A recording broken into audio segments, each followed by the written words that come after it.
Allez, en route pour le domaine 4, on est toujours dans la ceinture orange. C'est l'objectif 3, donc on va en terminer avec ce domaine. Effectuer des développements par simple distributivité. Voilà, c'est-à-dire qu'on applique la fameuse formule de distributivité que nous sommes censés connaître. Et on va s'attaquer à l'exo 2. Voilà, il est là. Alors, nous avons ici J. Moins 15 ne fait pas partie des choses à distribuer. Il est à part. Nous devons distribuer le moins 9 sur la parenthèse à laquelle il est attaché par une multiplication dont le symbole a été sous-entendu. Devant une parenthèse ou devant une lettre, on peut sous-entendre le multiplier. Donc moins 15 attend son tour, patiemment. Moins 9 fois moins 5, plus 45. Moins 9 fois 3b, moins 27b. Voilà. Et maintenant, le moins 15 peut se joindre à la fête, parce que ces deux termes-là sont des termes constants, ils sont dans la même famille, je peux les regrouper. En revanche, lui, il faut qu'il reste tout seul.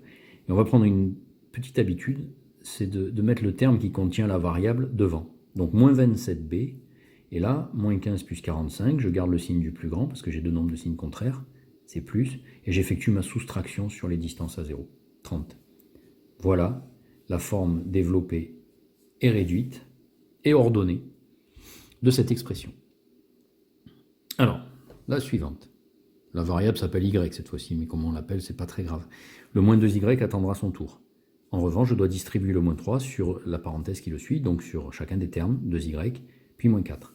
Moins 3 fois 2y, moins 6y. Moins 3 fois moins 4, plus 12. Attention à la règle des signes du produit. Et enfin, moins 2y qui attendait son tour. Là, j'ai deux termes en y. Comme on m'a demandé d'ordonner, on les met d'abord. Moins 6, moins 2 fait moins 8. Moins 8y. Et plus 12 qui était tout seul en termes constants.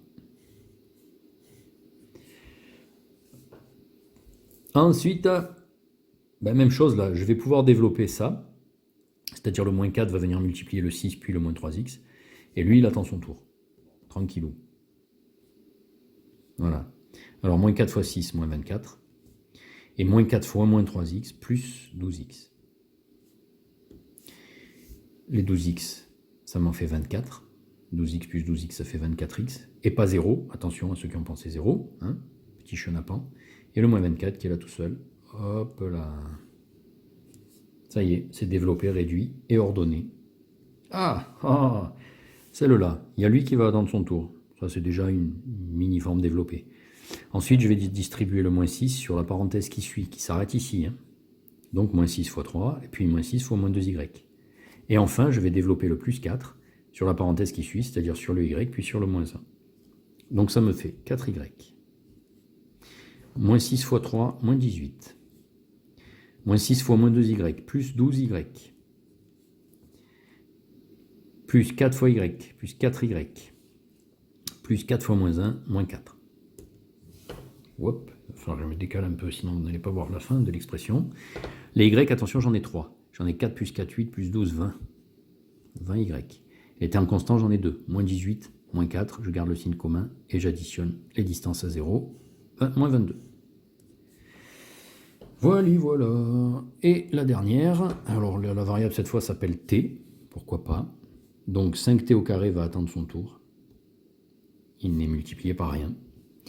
Je dois distribuer le 3 sur la parenthèse qui suit, qui s'arrête ici. Donc 3 fois 2t, 6t. 3 fois moins 3, moins 9. Puis je vais distribuer le moins 2t sur la parenthèse qui suit. Donc moins 2t fois t, moins 2t au carré. Et moins 2t fois 5, plus 10t. Voilà. Et là, eh bien je regroupe 5t au carré avec moins 2t au carré, ça donne 3t au carré. Ordonné, ça veut dire que la variable, on va écrire les termes dans l'ordre décroissant de leur exposant. Donc t au carré vient d'abord, t vient ensuite, et le terme constant, il vient à la fin. Voilà. Alors, 6t plus 10t, ça fait plus 16t. Et enfin, le moins 9, qui est le seul terme constant, donc il reste tranquille dans son coin. Je ne peux pas faire mieux que ça pour développer, réduire et ordonner l'expression n. Allez, ciao.